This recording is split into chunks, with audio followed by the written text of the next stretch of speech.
Welcome to Kasimogo's in the Making. This is Ntombana Mabena.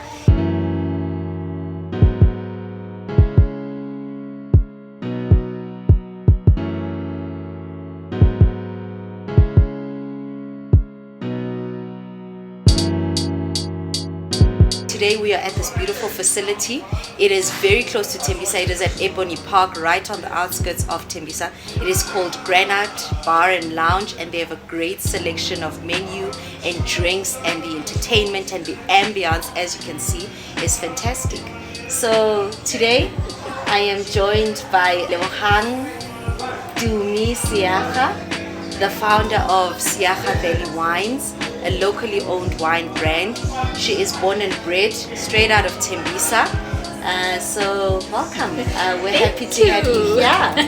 Thank you How for are you the doing invite. today? I'm great, thanks. How are you? I'm glad you joined us. I'm a wine drinker myself. I love drinking wine. Obviously, I'm already a big customer of yours. Definitely. So I just, more than anything, I think perhaps just give us some background in terms of, who you are, and introducing yourself, and tell us about your brand. Where did it start, when, and how it started? Okay, so Kalibito Lebogang Tumi Seaga in full, owner and founder of Seaga Valley Wines. I am born, raised, I'm basically a product at Tembisa, so that's where I grew up. And then in more of the intro with my brand, in 2018 I started this. I had this idea like, okay, I'm a wine lover, but I would like to have my own wine brand, So 2018 I started putting research together, trying to get facts, all the nitty-gritties before starting your own brand, and like everything that I needed to know. Then 2019, then I started now executing the plans and the research that I did. Then in 2020, that's when I actually started now tasting the actual product. Is it what I want? Yes. Is it how I want it? Like all the aspect, why do I need it? How am I going to introduce it to the clientele? How am I going to put it out there, Yeah. So I first had to go through all those stages, and then eventually 2021 I started rolling. So the inspiration behind the brand, it's more like Seaga is a builder, right? Yes. So the initial idea behind the brand is that we need to celebrate people who build. We need to celebrate builders, because there is a lot that we're actually building. Be it your career, be it your community, be it yourself, be it your family. Somehow we're always building. And out of everything that we're always building, we hardly celebrate our achievements. So that's the whole idea behind Seaga Valley Wines. Yeah.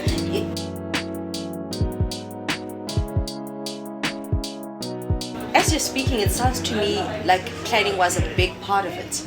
And I think we may be downplaying that you don't just wake up one day and decide, oh, I feel like starting a business.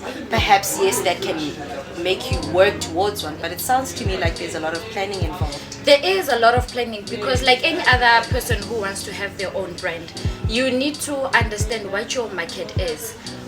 What is it that your clientele wants? Basically identifying the need of what is it that you're trying to put into the market. So if you're able to do your research, that will allow you to identify what is the solution that my brand is basically giving, So research is important. I cannot emphasize much like research, because I wouldn't know how much I needed to spend for me to actually have my own wine brand. If it was just, okay, I want to have a wine brand, I'm just going to go in and take whatever anybody says and run with it. So research is extremely critical when it comes to that. Okay. And why did you choose wine in particular?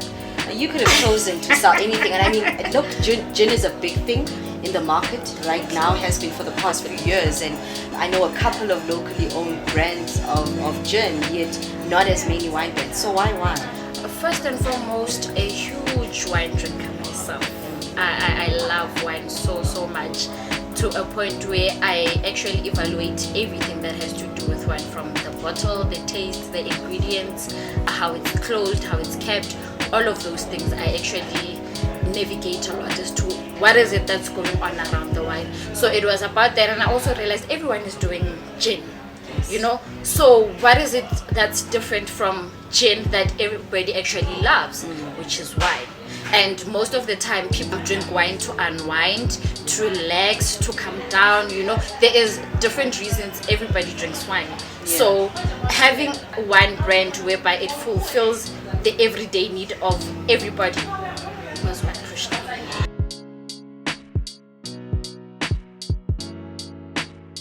So you spoke about how you, although you did research for 2 years, you ended up starting the business in 2021. So when you started the business, can you tell us what that first year looks like for you? Because, you know, I imagine it comes with it challenges. was very hectic, because remember, through all the research I had to learn the importance of branding. I had to learn the importance of how will the wine taste. What when a client is passing a negative comment, how do I take that? So those were some of the challenges whereby I had to rebrand a couple of times. As to no, the branding doesn't look nice. No, I have to adjust this, I have to adjust that. No, the taste is not nice, I have to call the supplier. Look, this is not what I want. The client is complaining about 1, 2, and 3. So those are the type of challenges I had to face throughout learning how to rebrand, learning how to construct the whole idea into something that can actually make sense to the next person when I explain it, you know, learning the power of networking and getting it out there, teaching myself about brand awareness, you know. So it's like those challenges are what took me, because only this year I started getting things right, I would like to think.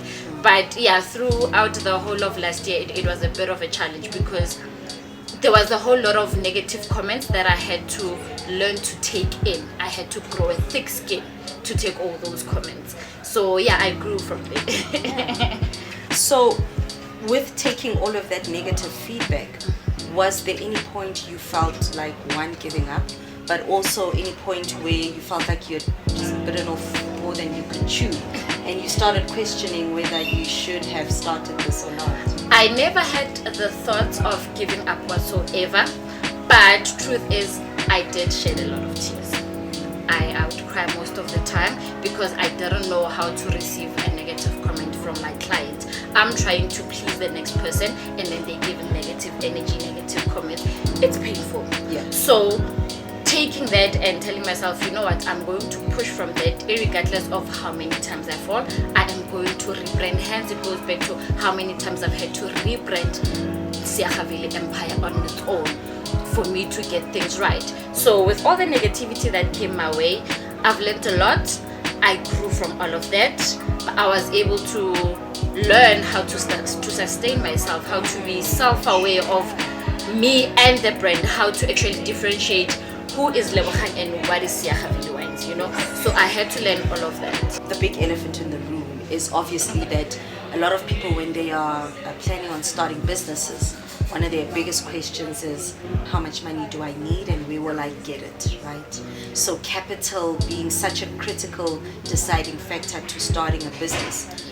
Do you believe that you need money to make money?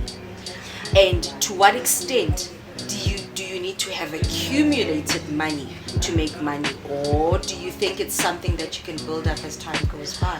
Honestly, the term you need money to make money doesn't always work, to be honest, because if you run a business based on your goals being money, what happens when the money doesn't come in, you know? So doing my research, I've learned that I need at least 500,000 to start a wine brand. As in, as in from production to selection, yes, but not necessarily owning yes, the land and the excluding that, vineyards, yes. Okay? Yes, excluding that. Just simply the That's fundamentals, the basics, yes, of running a business. So you can think, when I see, 500,000, where am I going to get that much money? You know? So that thought didn't even cross my mind that I don't have that money, so I will just leave my vision, drop everything, let it go. Understand? So I had to think to myself, this is my passion, this is what I want to do. The vision is greater than money, you know. So I had to establish, okay, what is it that I can do in the meantime for me to get to the goal at hand? Yes. So I had to do other businesses. Like, there's literally nothing I didn't sell. I remember. There's literally nothing I didn't sell, you know. So I had to sell all this stuff and not even spend the profit of it because I had to budget. I had to put it away for the main vision, the main goal at hand. And as soon as I did that, everything came together. Then I started putting the money into the wine. But here's where also it doesn't count that you need money to make money. Having a wine brand, I've lost a lot of money because as soon as I've established, okay, this is what my brand stands for, this is what I want to do, this is what makes me happy, this is what the client love. With each and every variant of wine that I receive, I had to give more of it away as taste, as putting the brand out there. So you can imagine how much money I am losing in that space. So I lost a lot of money, but also because I didn't need money to make that money. I understood the vision and the purpose of what I'm doing. I kept it going. And what do you then think is your biggest money lesson that you've learned to date? My biggest money lesson, whenever money goes out, ungayibambi ngenhliziyo. Tell yourself it's serving its purpose out there. Whatever purpose is it that it brings back in my life, it's how it will grow in my life. So that's the biggest lesson. Beautiful. I think you've actually just taught me something, you know.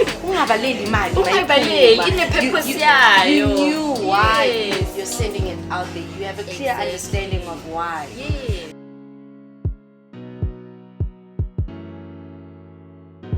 When did you first experience the type of win in your business that inspired you to keep on going? Because obviously the negative feedback and perhaps some failures could make us think of giving up.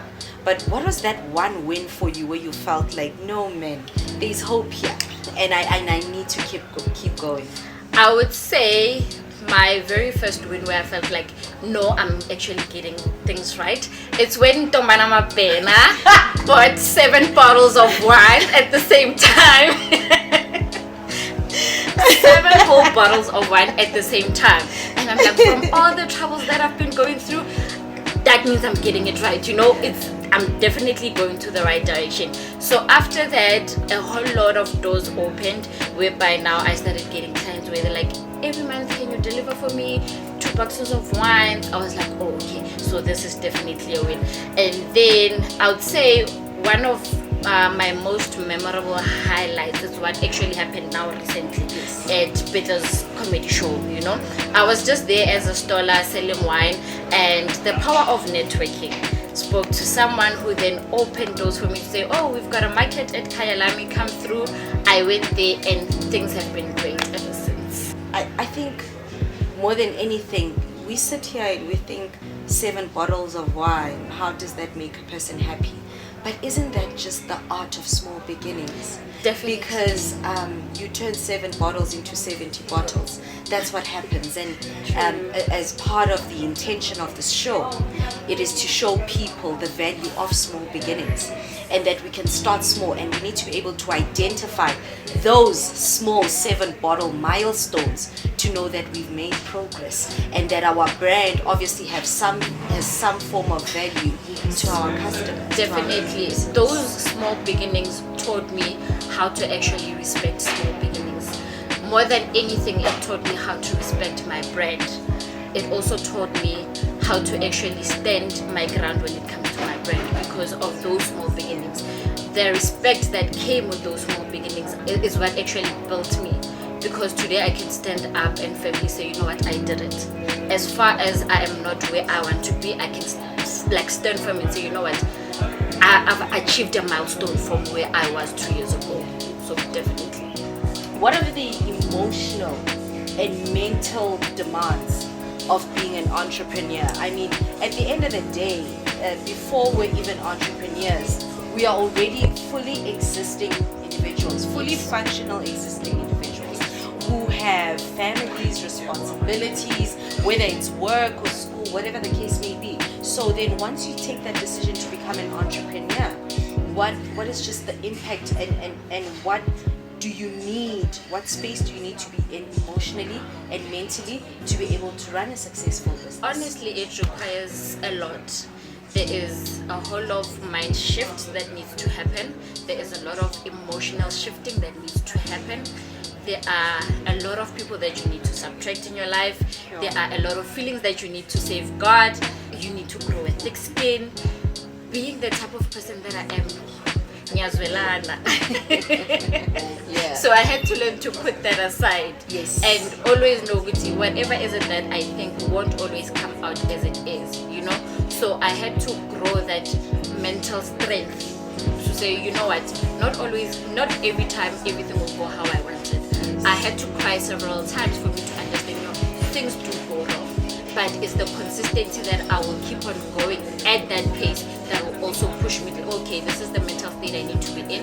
When this situation happens, this is the mental state I always need to maintain all the time. Yeah. Also, it goes with emotions. Emotionally, you will get all the negative backlash, everything, clients not paying, some you get this, like, no, I don't have enough money. So that also emotionally, I'm human. So human nature will just, you know, is a pause. But I needed to stand firm and learn I need to be strong, I need to stand my ground, regardless of what anybody says, because the brand holds a specific value to how I treat it and how I manage it. So growing strong emotionally and mentally, it requires a lot. You've spoken about the developing of the business right at the beginning. Now I'm more interested in if you could just sum up your ultimate future goal for the business. What would it be? In short, I would say Sgcobile Wine Bar and Restaurant Wow. in the heart of all townships. In the heart of all townships. Yes, my main goal is to have a wine bar, you know, where you can come, and you feel like I need to relax. I don't have a bottle of Sgcobile in my fridge. Yes. Let me go to Sgcobile Empire and, you know, relax, find something to like. Just it must be a space where you just relax, you let go, you let loose, you know, where you find like it's a creative space where you like, phew, I'm away from everything and let me just enjoy me. And I can just imagine celebrations there as well. Yes. Oh, that's beautiful. Because it's all about celebrating everything. Yeah, so I mean, how do people get a hold of you? How do people get a hold of your product? Where do they find you? Where do they reach you? But currently we're working on the website, which will be live in the next 2 weeks. Okay, that's brilliant. Yes, but we're also available on all social media platforms. Your Instagram, it's Sgcobile Wines. Facebook, Sgcobile Wines, and also we're available on WhatsApp. Should anybody want to WhatsApp us or to find out more info on how to order, what is the brand about, have a more personal chat with me, they can WhatsApp us on 067-838-2096. That's brilliant. Thank you so much. It's very refreshing speaking to you. I find it very refreshing to speak to people who have a clear purpose and vision for their brands, for their businesses, for their families, all of that. And I think I've learned a thing or two from this episode. From this engagement. I believe in your brand, and I can't wait to celebrate a birthday of mine at your wine bar one day. Cake, champagne, wine. I can just imagine. Because I do believe you have a very various range. You've got MCCs, you have red, you have whites. So I can't wait to celebrate with your brand. I can't wait to host you. And everybody out there as well.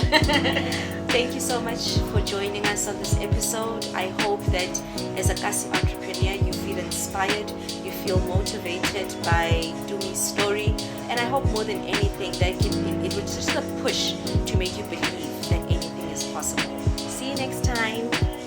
Hey there. Thank you for watching. Please subscribe to see more of our tasty videos, and do not forget to hit the bell so you can get them first while they're still piping hot.